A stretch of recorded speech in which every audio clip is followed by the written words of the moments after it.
Good morning, folks, and welcome to the workshop of Armitage Lover.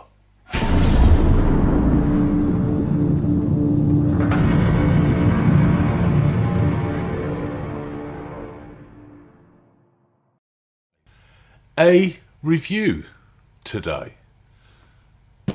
Sherlyn at Crimson Hides has sent me a bit of a goodie box, and I thought this would be helpful in your decision making because mainly it's versatility. There's not a lot this can't do. So what is it?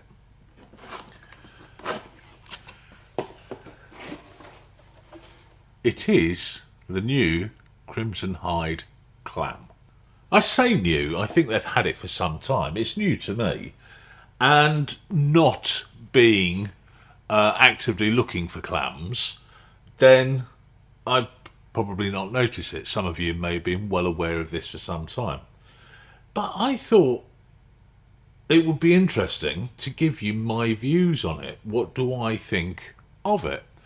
Now, first and foremost, you need a bit of a degree on how to use it because it comes with all sorts of different brackets.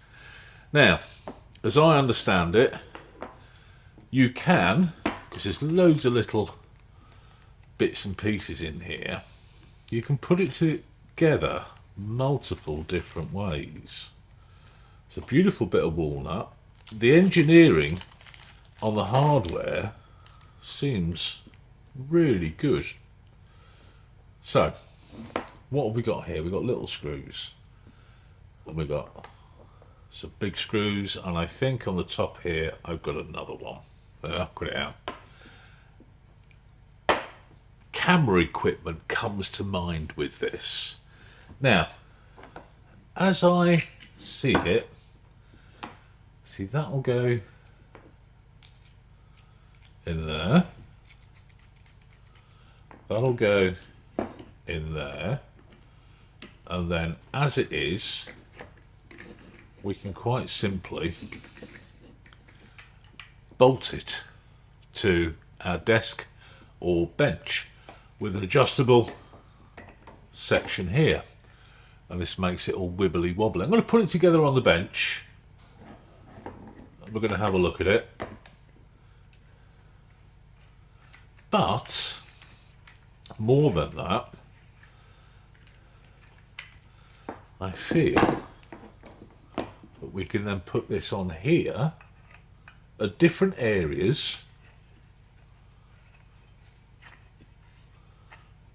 like so. Then this goes on the back here, and there's two of these, so they'll lock on fairly steady, and at which point then that becomes adjustable. You can have the clam low, or you can have it much higher. It seems they've given this quite a little bit of thought. Like I say, you need a bit of a degree to work out how all the bits and pieces go together. But if we take that off, there's one final thing.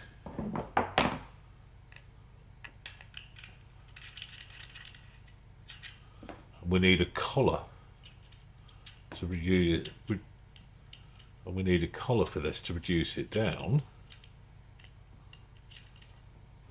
Then we could stick a cheeky little tripod on it. Now, we'll be honest with you, I'm not entirely sure,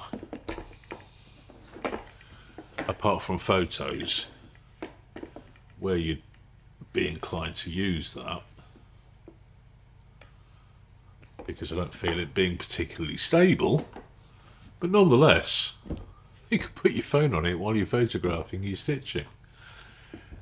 You've got options, plenty and plenty of options. Now, I think the vast majority of this is designed to go on this ball head. I haven't taken the ball head off yet. I'm going to try and do that now.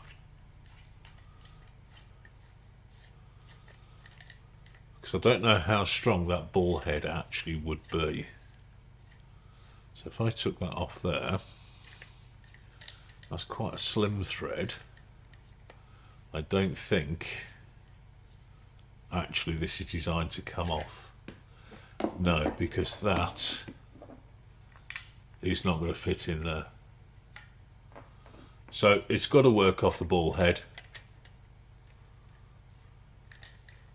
irrelevant of what attachment you put on beneath it.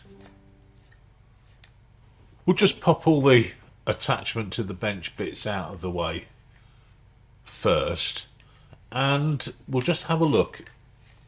Something that I do find a lot of people struggle with, and I get a lot of conversations about this. When you get these clams that have these lever bars, you keep on catching the thread.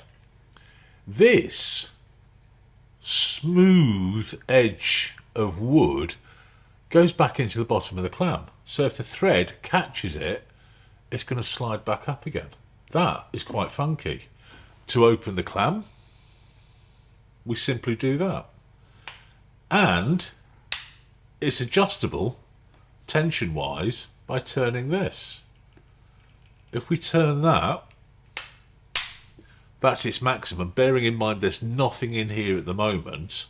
But if you've got a really big item, you can undo that, give it a couple of turns, and you can see the gap. We can close that gap by turning that.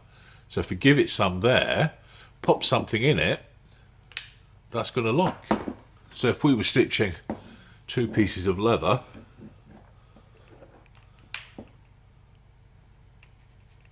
that holds in there quite sweet. We can perhaps give it a little bit of a turn, find out if we can get more compression. This would be better to find out. That's a bit of resistance. That locks in. We're to have a look at how well that holds. I can pull it out, but that's really difficult. I don't think you're going to give this clam so much grief that is going to be an issue. And you can go a step further if you want to by putting a little light bit of lining on that wood to stop the wood from marking. However, on that note, the edges are all sanded, so it's smooth. So the chances of this marking your leather are certainly reduced. If I just tighten that up a fraction more, really get some compression, pop that back in, really give it a squeeze, it doesn't mark the leather. There's no mark on there at all. So yes, by all means you could pop some leather in there to line it, but it's made in such a way, very slim and sleek, that it's not going to mark the leather anyway. That is quite sweet. So first impressions, beautiful bit of walnut, smooth, very, very sleek. It lines up. Everything about it is on point. Very easy to open, huge area. Doesn't necessarily need to be that big, but that means there's a nice lock off after. I think I don't know about all of these gubbins down here. Ultimately, this is a professional workshop. I use Saddler's clams in this workshop because they're big, they're robust, and they do not move. This, in the main, comes from using an awl on heavy leather where you're pushing quite heavily laterally against the leather. So you need that clam to resist that technique. However sharp your awl blade is, you're still applying force to push it through the leather. In this modern age, certainly since this stitching revolution of 2012, and since developing my style of pre-pricking, where we're doing all of the force and the power by making the holes on the bench, not on the clam, this removes the necessity for taking the awl to the clam anywhere near as much as we used to. So as a result of that, the clam is put under less pressure laterally. So in this modern style of stitching, I think this could suit really, really well. It could suit your temporary or mobile workshop because it's small. You can carry it wherever you want to go. It is designed to be clamped against the bench. Now I've got big proper benches here. It's not going to fit. So I've got two options to get this to work. Clamp a piece of wood to the edge of my bench so I can screw it on, or simply screw this to the bench. I'm probably going to clamp it on to represent the table so you can get a good idea of what it does and how it works. And then I'm going to stitch something with it, and we're going to find out if it stays put, if the clam moves, how much force I can apply to it to get it to move. Is it fit for purpose? Is it going to do the job? Let's have a look. Let's get, first and foremost, a big chunky piece of wood, and I'm going to stick it on the edge of my bench down here so we can pretend that's our table, that's our workbench that we can clamp this to. If you've got a big heavy bench like me, then perhaps the big saddler's clams are the way to go. If you're in a more transient situation, or you have a table that you're working at, this could be ideal. So all I'm going to do here is get a bit of 3x2, get a couple of jigs. You can see how deep my bench is. You know, this is a good 5 inches deep. Get that level.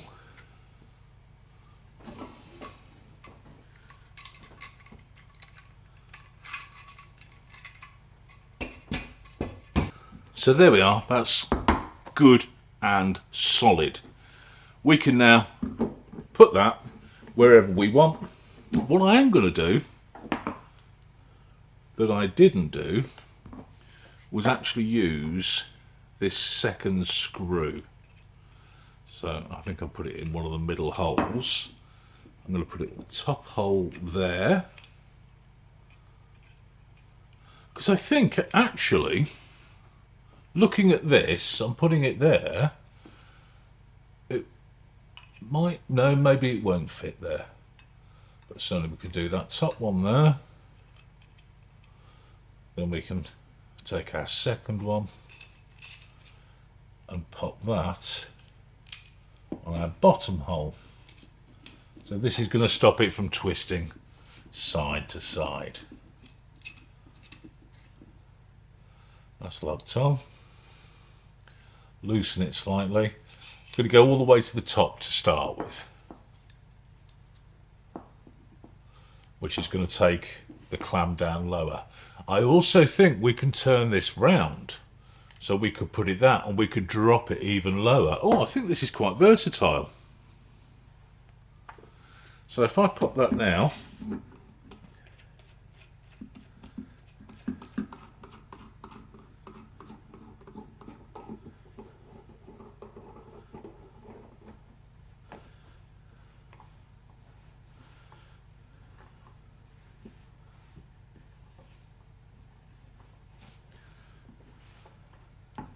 there we go. So now I have the choice. I can screw this into here, or I can screw it into here, because this is height adjustable. So if I do that furthest away from me,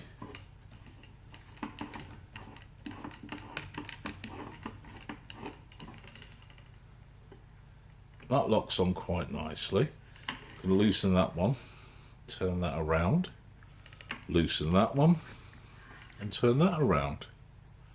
And then all of a sudden, that,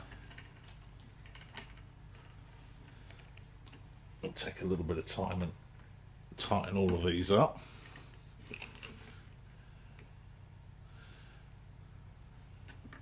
Every time I take it apart,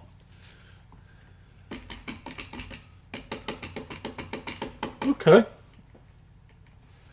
Perhaps it's a little wibbly wobbly with the way that I've done it. I think if we went straight to a bench, it wouldn't be as wibbly wobbly. Now I am feeling that's too high. I want it probably out 4 inches lower. So if I come back here, undo this, bring it back onto the bench. If I now, I'll leave that way up. All I'm going to do is undo this bottom. It's fair to say this is a 3-foot bench, so it's quite high. If you were on a table, it may be that the table's a lot lower. Now I'm going to pop this on there, but I need to find out if this is going to spin, because if it doesn't spin, it's not going to do up. And it does. Look at that, it spins freely in there.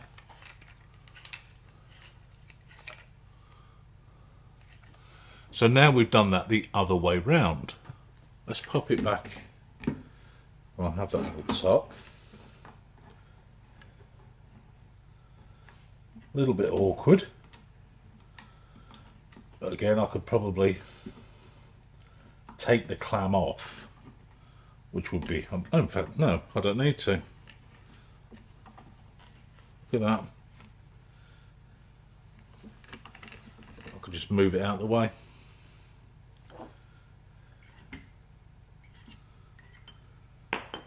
So if I now undo these,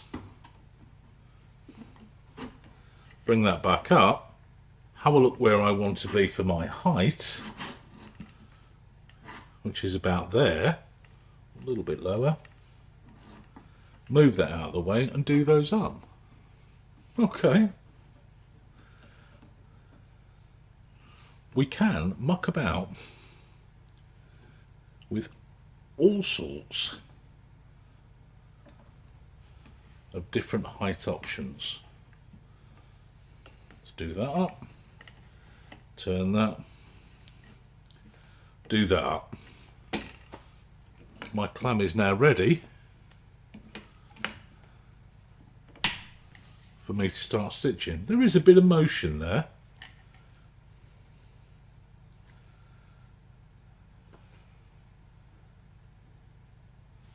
I feel that motion is in the L bracket. I think if we didn't have as much flexibility between perhaps fixing it to the table and the bottom of the clam, that might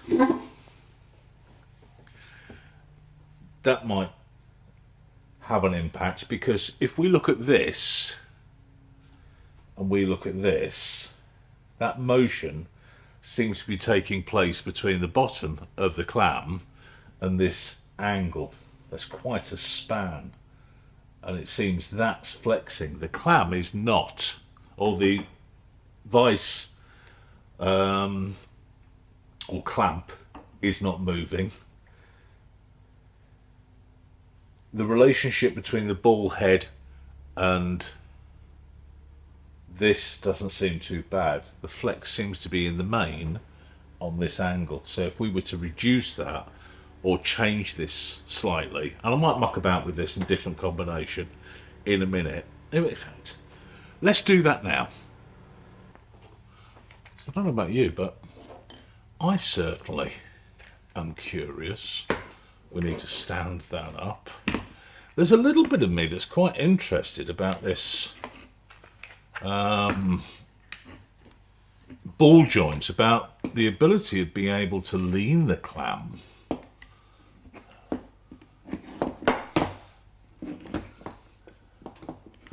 I need to do that up so that will turn.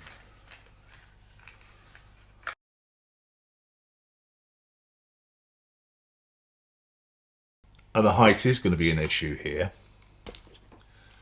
So I'm curious about removing this L bracket. I think if you were doing something not particularly heavy, it'd be ideal. But I'm going at this as if I wanted to do something fairly robust, some heavy stuff. So now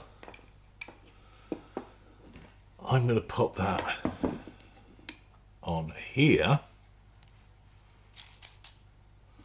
That's going to go straight into there.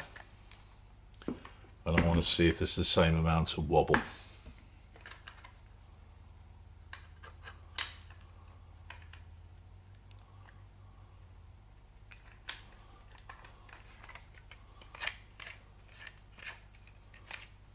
Let's go back to our chalk.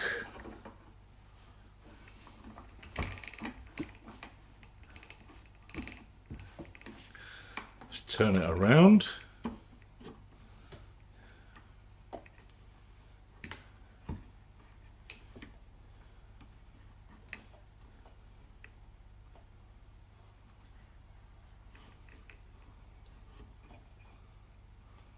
And let's have a look. There is still an element of flex. That's the wood moving.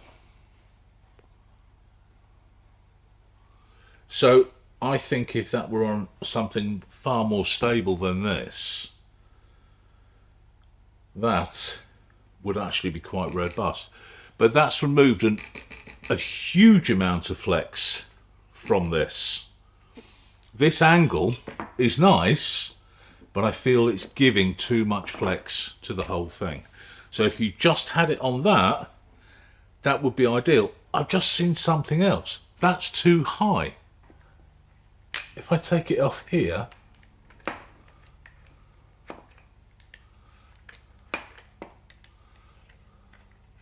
so that's sitting at its maximum. If I put it on here, this is going to take it at least 3 inches lower. And in fact, it may be more. So I've got to turn that around like so.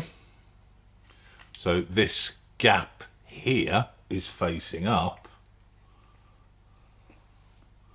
like so. That means then I can have that standing up there like that. The versatility of this thing is really beginning to show itself. So now, if I pop that back in there, that is much closer to the height that I want.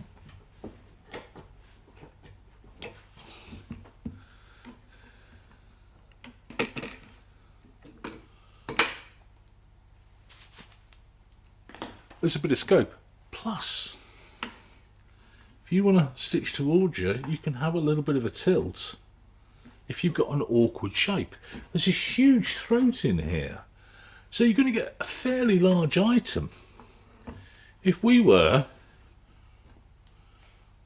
to pick something quite large, like the handbag, there's the thing. Because sometimes you see me put a chock of wood inside, and in putting that chock of wood inside,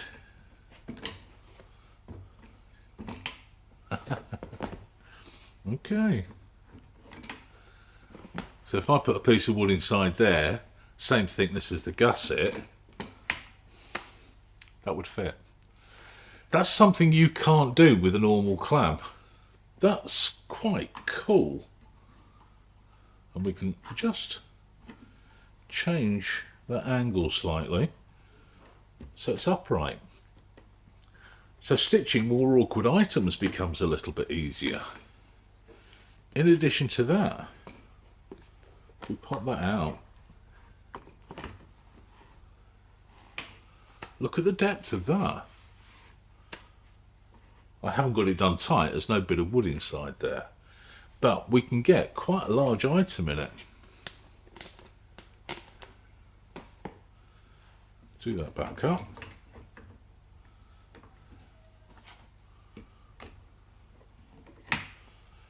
Right, the true test. Let's get a piece of leather, let's get an awl, and let's find out about lateral power. Look at this, we've got all the Crimson Hide tools. Have a stitch line, pop our iron onto our line, give it a kiss, not going anywhere near through the leather. This is exactly how we would have done it when we were pricking the leather, no holes all the way through. Take it to our clam, get rid of you. I'm going to pop this into my left because I'm left-handed. Quite close. Let's just find out if that tightens up anymore. Fraction. Pop it in. Right, you wouldn't do this. You would always, always, always support the leather. But this hand's over here. Okay, is that the clam? Is that me just not tightening everything up?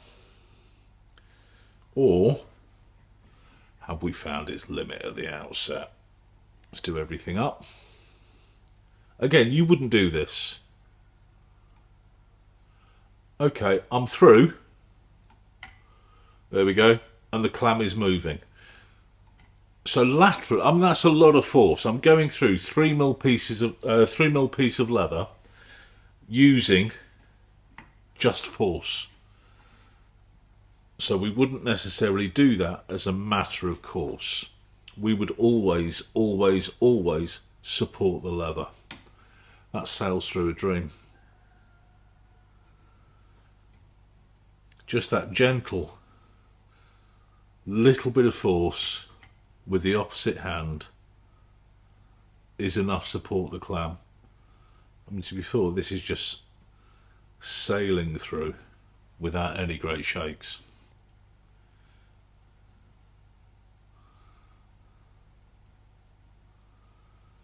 It's a nice height.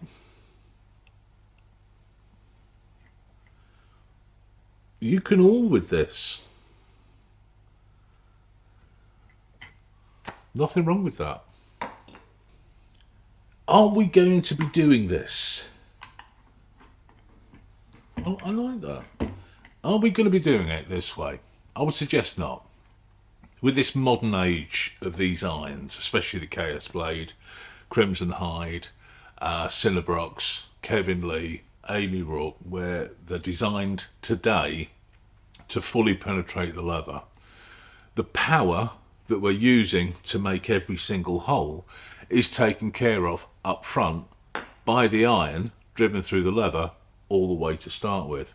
So all of a sudden that resistance and inaccuracy is removed. And before you start putting in the comments, oh, the only way to do it is with an awl, come and see me. I will convince you which is better for which situation, because an awful lot of people that have an opinion on this don't have the context. They've heard something, they'll jump on board, which is fine. But if you're making comments with some authority, I know I can change your mind.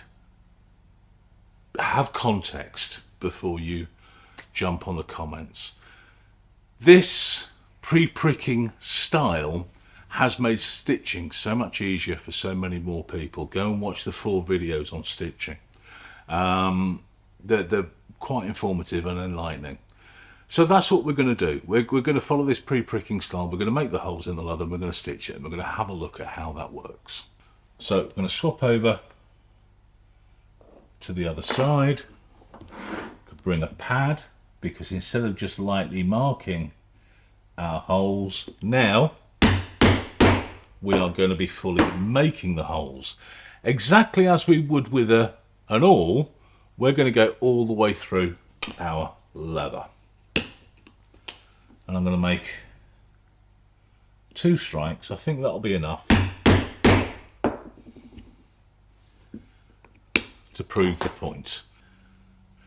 This is, I imagine, how 99.9% of people buying this clam are going to use it.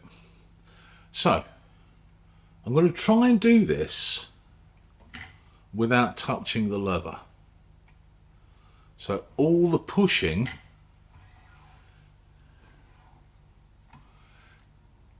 that we do with the needles, if the clam's going to move, this is where it's going to move. Normally we'd put a bit of support on there. So let's do a couple more. And there is a little bit of a wibble wobble there. So let me come back to this nut.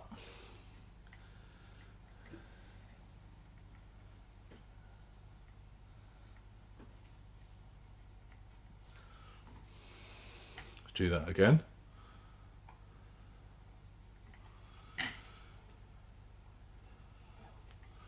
I do come from a time where there was an adage that the cleverer something gets and the more components it has, the more there is that can go wrong with it.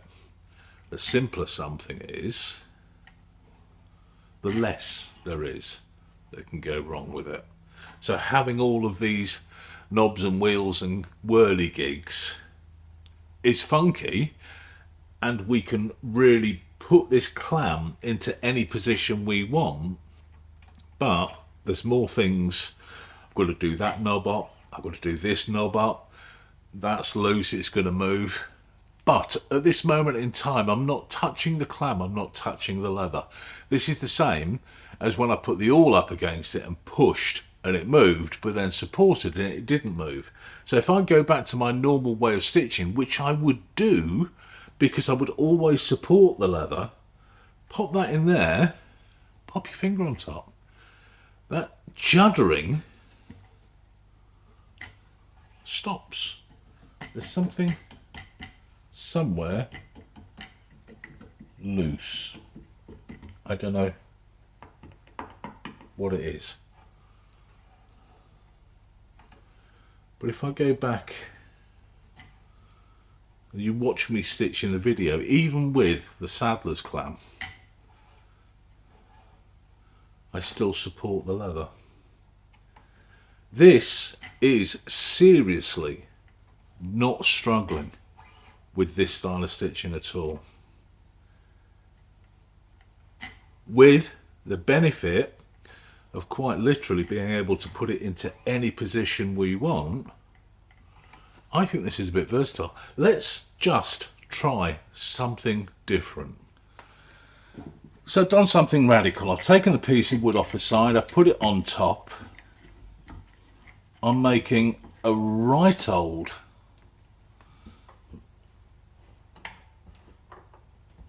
jig here. Turn that. Turn that.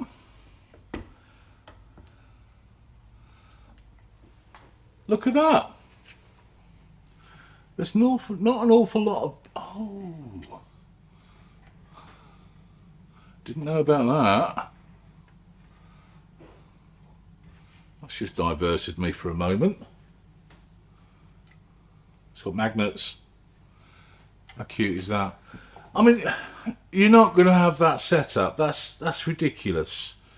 But if you're on the back of a boat fishing, and fishing's not your thing, you can take this, attach it to the back of a bus seat, and you can start stitching. You can have this a little bit too close, but you can bring it down and have it horizontal. I mean, that's a bit ridiculous. It's far too close. But it just highlights how many different options you have available if that was just too far away, which it isn't. You can bring it closer still. I'm of the opinion that in my situation, this L bracket's not helping. it's putting it all a little bit too far away. So if I take the L bracket off and just simply screw it on here,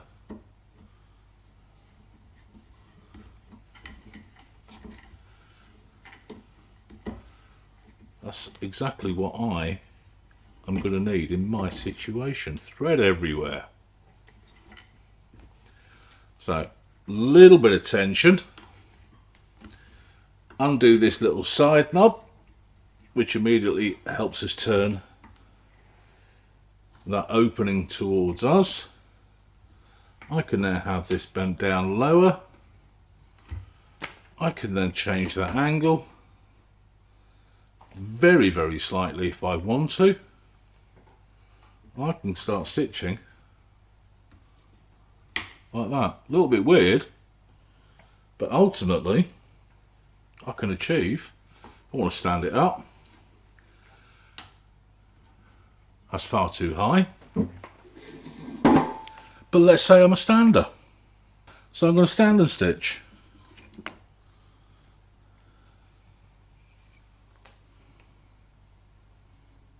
Pop that back in there. Nice and low. And we can carry on.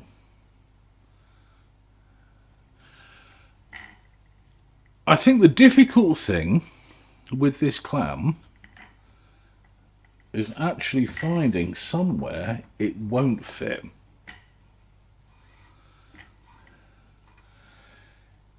Is it a workhorse for a workshop like this? No. It's clever.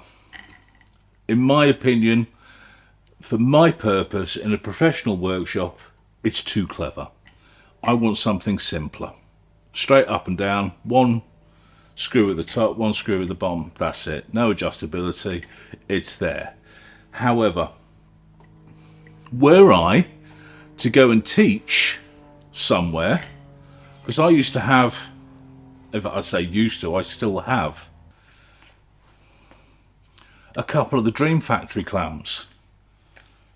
This undoes, bolts, screws up. Nowhere near strong enough for heavy stitching, but for demonstrating stitching, teaching stitching, and at a push I can use this. That comes with me because it's better than some of the clams that are available elsewhere. This will now come with me. I've got to find that noise. I wonder if it's the magnets inside. But this really can get set up anywhere. Anyway, yeah, it's probably going to take you 5 minutes to work out what that anywhere is. But ultimately, is it strong enough to do the job? Yeah, all day long. Does it look cool? Oh yeah, definitely looks cool. Look at that. You would do something at 45 degrees. Let's put the other piece back in. No thread. You want to stitch it at a bit of an angle. Tilt it over. There's your 45. That's how we used to do box stitching in the clam, except we'd have the leather upright and we'd go at 45 degrees. Here we can turn the clam to 45 degrees and we go upright. So if we turn that around to there, we'll get a true 45 that way round. Go through horizontally with the yawl. I like it. I'm going to undo that. I'm going to get rid of that. I'm going to undo this.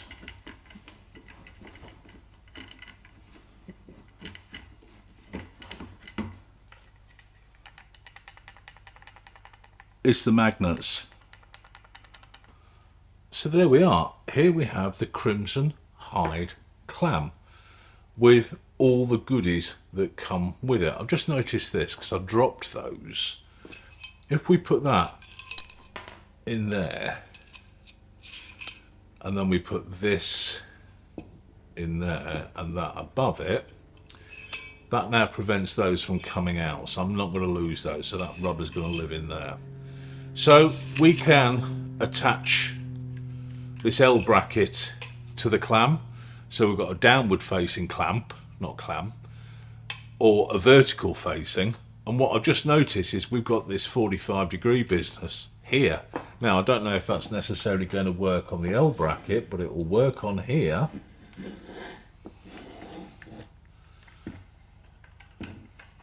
Where if horizontal doesn't work, if vertical doesn't work, then we've got 45, and even then with that we can still straighten up. So the idea, I will say I wasn't initially a fan of this ball joint because I feel it can move the clam with too much power. But I think if you are going to find yourself in all sorts of weird environments where stitching is going to be difficult because you can't fit your clam anywhere, then this is going to be an absolute boon. The one thing that I think I might like to see is the ability, that does get stuck in there quite well,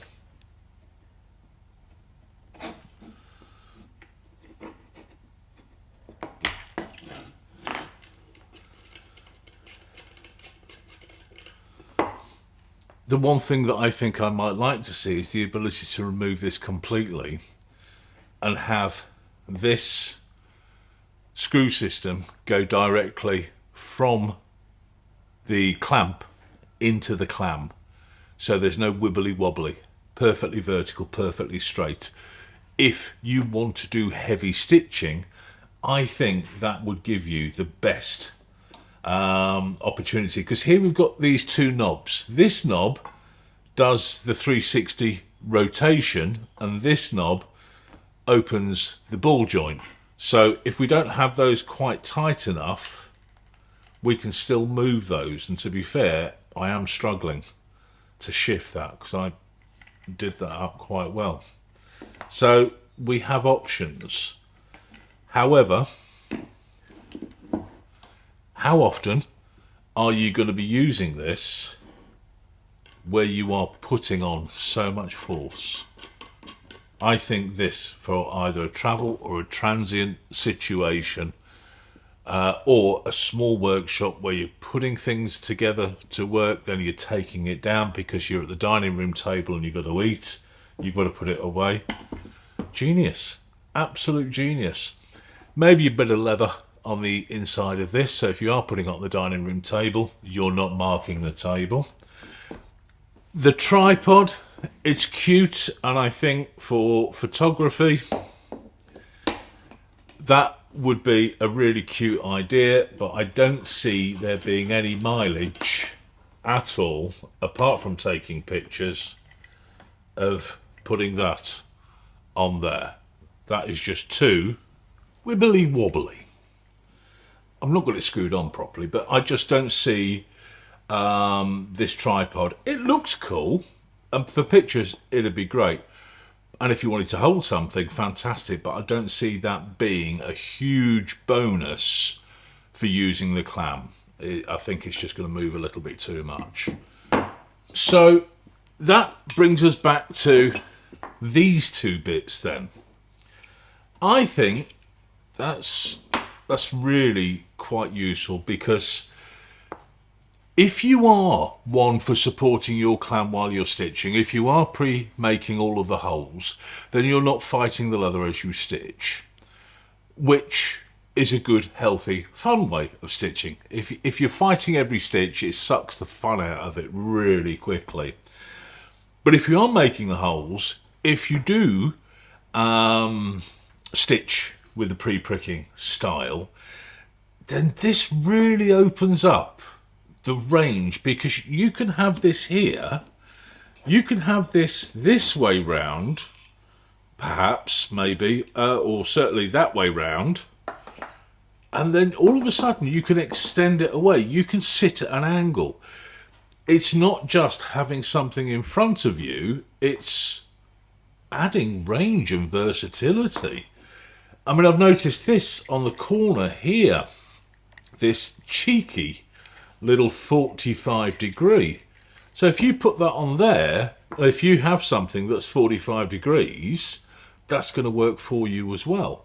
So horizontal, vertical, and at 45 degrees, depending, you're not going to do it that way, but certainly, or if you reverse it, we'll see.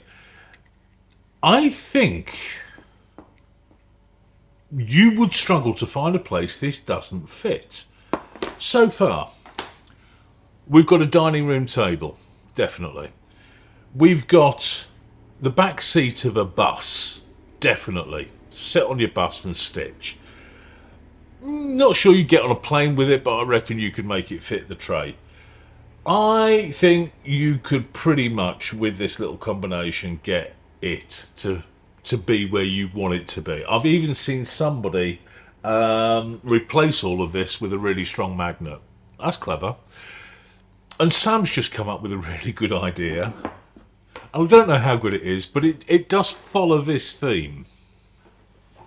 Because they do actually make mention that this is photography gear. I have tripods. So that fits on there. Now this is a little bit chunky. But if I'm doing the bushcraft show or something like that, and I've got absolutely nothing anywhere to attach my clam to, all of a sudden I do.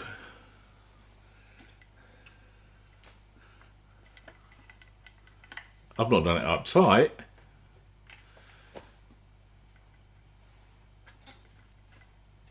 That's a bit better. Could I? You just chat amongst yourselves for a minute.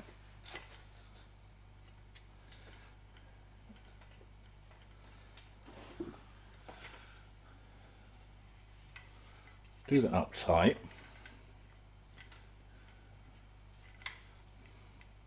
Could I? Yes, I could. Yeah. I could even rest my feet on the tripod. That's surprisingly robust.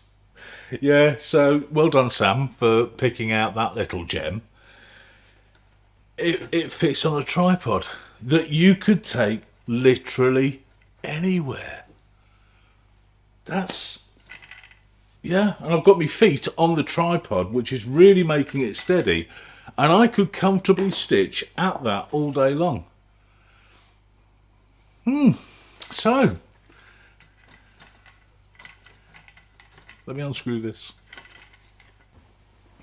Without doubt, I am warming to this more and more, because if we went back to the pre-2012 days where we were, and even then we were stitching with an awl and we were applying a lot of lateral force to it, even then you supported the clam. Bearing in mind we're going back to a time where you would have had the clam between your legs free, so there's nothing supporting it. So as you're pushing down at that angle, you are still supporting it with your other hand. You would do the same thing here. Could you use it with an awl? Absolutely. Is it strong? It's not as strong as the clams that I have, but here's the difference. This is a professional workshop. These clams are used all day, every day. They've got to be robust. They're brutalised by students that don't know how to use them until they get the feel for it. This, if you are a transient leather worker or a temporary leather worker where space is a premium, it's a win all day long. It's beautifully made. It's really, really constructed beautifully. The fit and finish is ridiculous. You can't feel the difference between the two pieces of wood when it closes. So they're not sort of closing up at an angle. They're closing up perfectly every single time. So the machining of the wood is absolutely glorious. You've got this ball joint down the bottom. I'm still curious about a bolt straight through. I think that would be rock solid if that was the case. But that opens up a tree. When you get your leather in, it locks. I'm not going to put my finger in there, but I think if I did, it'd be owie. But that's not moving. I've really got to pull some. That is holding that absolutely more than enough. It doesn't need to hold it any more than that. The thread will just roll off that, and did while I was stitching. The only thing to wonder is how much they are. So, just to give you an idea, I'm having a search so you don't have to. If you want just the clam on its own, so Stitching Clam and tripod, 210 Singapore dollars. And you're going to have to Google that where you are, because one, the exchange rate keeps on changing, and two, I could say USD or GBP, and you're somewhere else. So the best thing that you can do is just pop into Google 210 Singapore dollars, and it will let you know. So the stitching clamp and the C clamp, which is this, that's 215. Stitching clamp, C clamp and L bracket, which is probably about as the range that I think would be good, is 260. And then you've got that plus the tripod. I'm on the fence. Well, I'm not on the fence. I'm very much one side. No. Just the clam on its own is $185. So just that. If you've got a tripod, that's all you need. 185 SG. I'm curious now. Let's have a quick look at that. 185.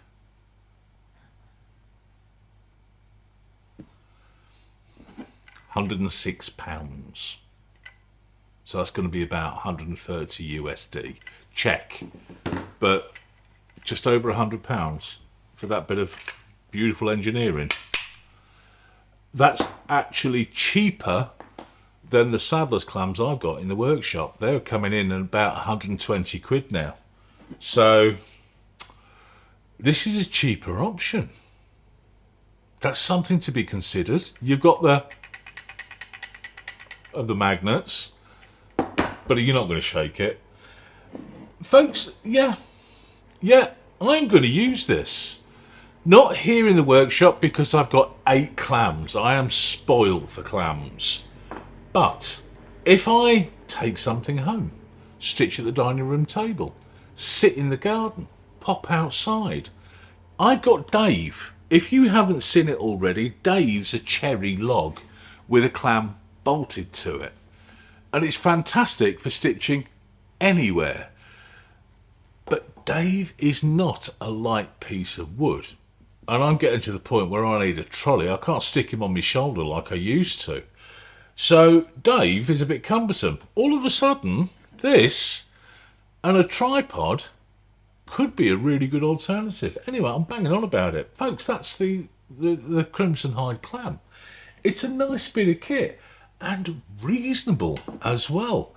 And you look at everything, because we got up to 215. This is probably going to set you back 140 quid for the full set.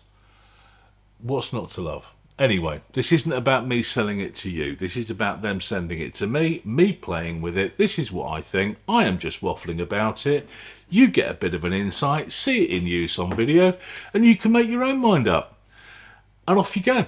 But folks, I've got more review videos to do. As and when I get the time, I'll squeeze them in, because I really would like to get them done. But these are my thoughts and feelings on the Crimson Hide clam. And I think if you got it, and you are a relatively lightweight or intermediate stitcher, or not intermediate, but intermittent is the word that I really wanted to use there. Stitcher, you won't be unhappy. Folks, take care, enjoy, and I'll see you soon. Has Dave just retired? Have I just, as a result of this, retired Dave? Are Dave's days done?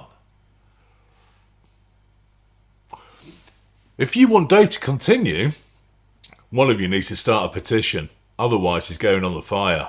What are we going to do with that?